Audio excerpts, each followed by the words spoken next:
Bapak Dani Murtada dan Bapak Siti Ilma Fasada MH selaku dosen Hukum Otonomi Daerah. Kami dari kelompok 7 yang beranggotakan saya sendiri Azhara Delistia Putih Seneti, NIM akhir 196. Saya Irza Anissa Azhara, NIM akhir 195. Saya Gita Sudi Farita Majida dengan NIM akhir 194. Saya Laila Meliana Putri dengan NIM akhir 197. Saya Binda Agustina Damayanti dengan NIM akhir 193. Di sini kami akan menjelaskan mengenai problem dan solusi terkait hukum otonomi daerah.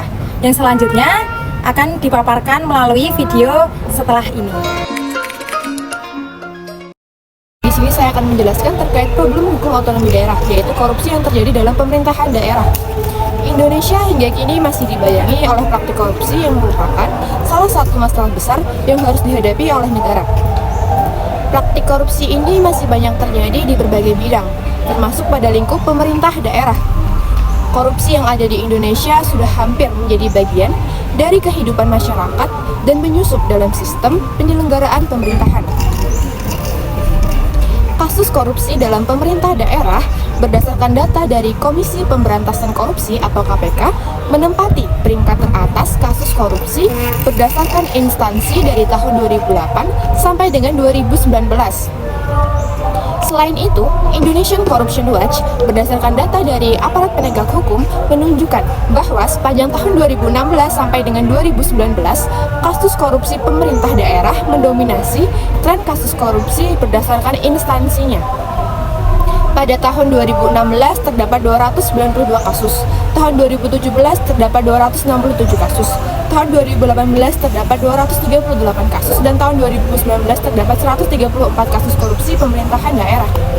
Banyak faktor yang dapat menjadi penyebab terjadinya korupsi dalam pemerintahan daerah. Faktor tersebut dapat berasal dari individu atau pelaku korupsi, penegakan hukum, maupun kondisi institusi atau lembaga pemerintahan. Selain itu, desentralisasi juga merupakan salah satu elemen yang dapat mempengaruhi korupsi pemerintah daerah. Korupsi pada pemerintah daerah semakin berkembang dan tumbuh seiring dengan adanya desentralisasi, termasuk desentralisasi fiskal. Melalui desentralisasi, kewenangan untuk mengatur kegiatan seperti belanja semakin luas diberikan kepada pemerintah daerah, sehingga hal tersebut menimbulkan kesempatan untuk terjadinya tindak korupsi yang dilakukan oleh pejabat pemerintah itu sendiri. Adapun terdapat kasus korupsi di pemerintahan daerah yang menjerat Wali Kota Bekasi, yaitu Rahmat Effendi, yang juga melibatkan pejabat tinggi dan berbagai aktor yang terkait dengan penggadaian barang dan jasa serta lelang jabatan di Pemkot Bekasi tahun 2022. KPK berhasil menetapkan Rahmat Effendi yang terbukti melakukan tindak pidana korupsi. Hakim menjatuhkan pidana penjara selama 12 tahun serta pidana denda dengan sejumlah 1 miliar subsidi 6 bulan kurungan. Selain menjatuhkan pidana badan, Pengadilan Tinggi Bandung juga menjatuhkan pidana tambahan berupa perampasan barang-barang yang dipergunakan dan diperoleh tersangka. Rahmat Effendi juga dihukum berupa pencabutan hak politik selama 5 tahun setelah menjalani pidana pokok. Rahmat Effendi juga telah menerima 10,4 miliar dari sejumlah pihak.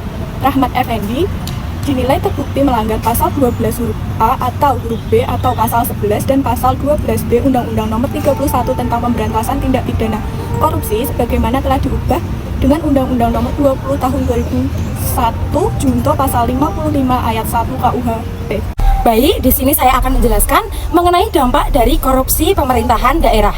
Banyaknya kepala daerah yang terlibat kasus tindak pidana korupsi, dampaknya tentu saja akan mengganggu jalannya pemerintahan daerah. Jika mengacu pada Undang-Undang Nomor 9 Tahun 2015, akibat banyaknya kepala daerah yang terjerat kasus tindak pidana korupsi, sebagaimana Undang-Undang Nomor 2 Tahun 2015 tentang penetapan peraturan pemerintahan pengganti Undang-Undang tentang perubahan atas Undang-Undang Nomor 23 Tahun 2014 tentang pemerintahan daerah. Sehingga dalam menjalankan tugasnya berupaya agar tidak terjadi disharmoni antara kepala daerah dan wakil kepala daerah tersebut. Dan juga agar roda pemerintahan terus berjalan sesuai asas-asas yang telah ditentukan oleh Undang-Undang Dasar. Namun, mekanisme perubahan ini belum mampu sepenuhnya mengikuti kinerja pemerintahan daerah yang bebas dari praktik-praktik korupsi, dan juga banyak DPRD yang belum maksimal dalam menjalankan tugas maupun wewenangnya. Praktik-praktik korupsi yang dilakukan oleh kepala daerah mengakibatkan desentralisasi, di mana seharusnya mampu menjadi suatu asas yang baik dalam menjalankan sistem pemerintahan. Justru dalam otonomi daerah ini di Indonesia menjadi salah satu penopang terjadinya pelanggaran.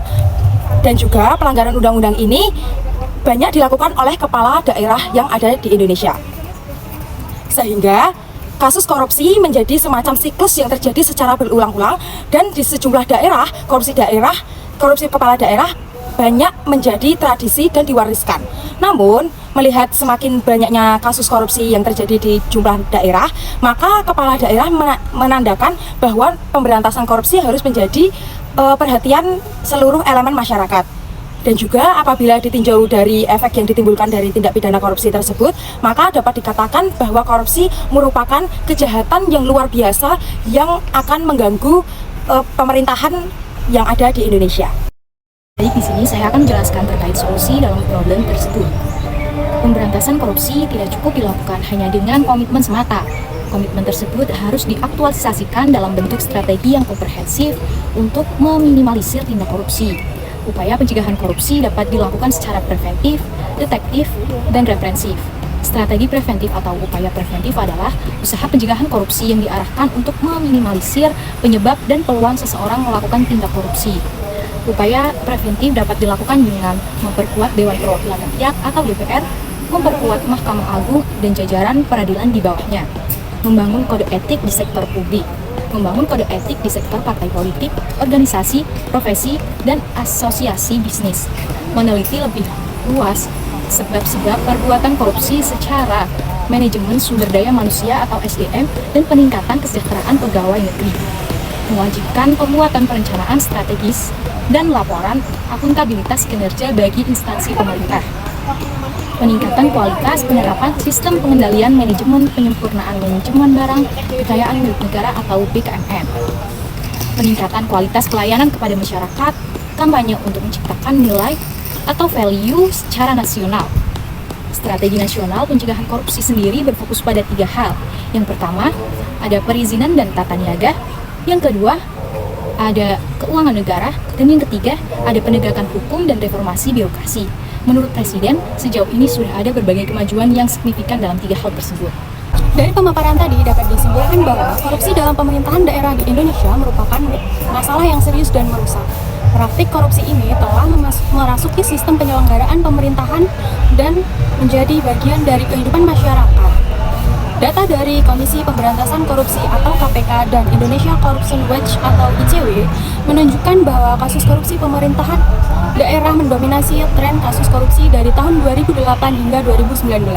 Banyak faktor yang menyebabkan korupsi, termasuk individu atau pelaku korupsi, penegakan hukum, kondisi institusi pemerintahan, dan desentralisasi. Desentralisasi termasuk desentralisasi fiskal, memberikan kewenangan yang luas kepada pemerintah daerah dalam mengatur kegiatan, yang pada gilirannya meningkatkan peluang terjadinya korupsi. Kasus korupsi yang melibatkan Wali Kota Bekasi, Rahmat Effendi, adalah contoh nyata dampak korupsi dalam pemerintahan daerah. Korupsi yang melibatkan kepala daerah mengganggu jalannya pemerintahan di daerah. Undang-undang telah memberikan kewenangan kepada DPRD untuk memilih pengganti kepala daerah yang terjerat kasus korupsi. Namun, mekanisme ini belum sepenuhnya efektif. Korupsi kepala daerah juga menjadi siklus yang berulang dan pemberantasan korupsi harus menjadi perhatian semua elemen masyarakat. Dalam konteks ini, korupsi dianggap sebagai kejahatan luar biasa yang memiliki efek yang merugikan secara besar-besaran.